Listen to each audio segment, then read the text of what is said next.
Dans cette séance, nous allons étudier l'évolution du pH du milieu réactionnel ou mélange réactionnel lorsqu'on ajoute de l'hydroxyde de sodium dans une solution d'acide éthanoïque.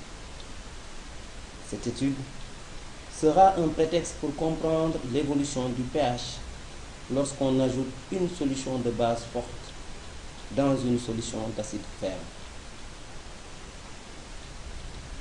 Nous allons d'abord décrire le dispositif expérimental et l'allure de la courbe traduisant l'évolution du pH en fonction du volume de soude ajouté. Ensuite, étudier l'équivalence acido-basique. Enfin, étudier la demi-équivalence et la zone tampon. Le dispositif expérimental permet le suivi pH métrique pendant qu'on ajoute de la soude dans la solution d'acide éthanoïque.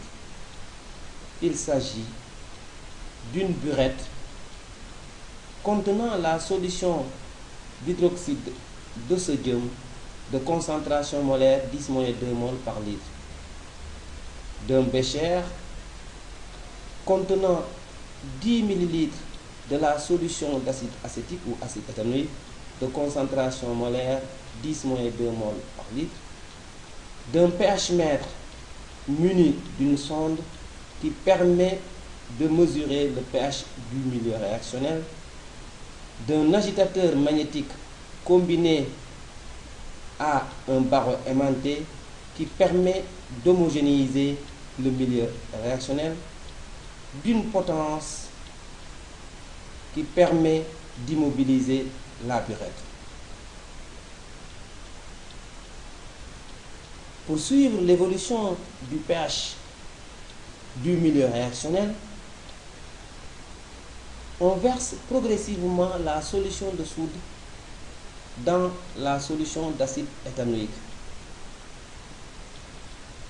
Pour chaque volume VB de soude ajouté, on relève le pH du mélange réactionnel, ce qui permet de dresser un tableau de résultats qui donne le pH du mélange réactionnel en fonction du volume VB de soude ajouté.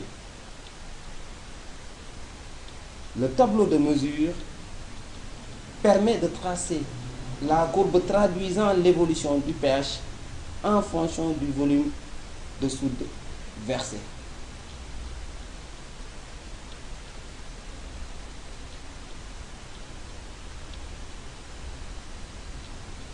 Vous constatez que la courbe traduisant l'évolution du pH en fonction du volume de soude versé est une fonction croissante qui présente 4 parties. La partie Mn, où le volume de soude ajouté est compris entre 0 et 3 ml. Dans cette partie, le pH croît assez rapidement.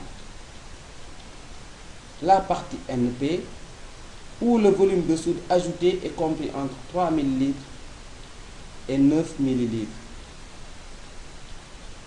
Dans cette partie, le pH croît peu et presque linéairement. La partie PQ, où le volume de soude ajouté est compris entre 9 ml et 11 ml.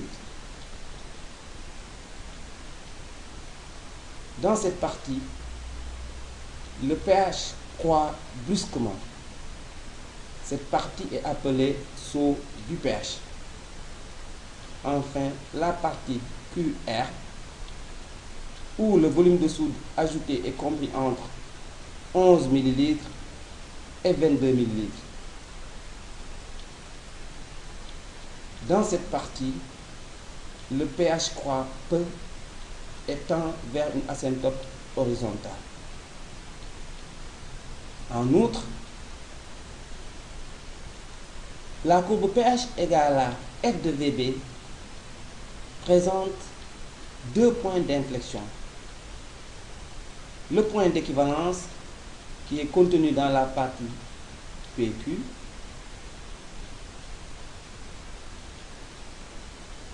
et le point de demi-équivalence qui est contenu dans la partie NP. La question devient maintenant, comment déterminer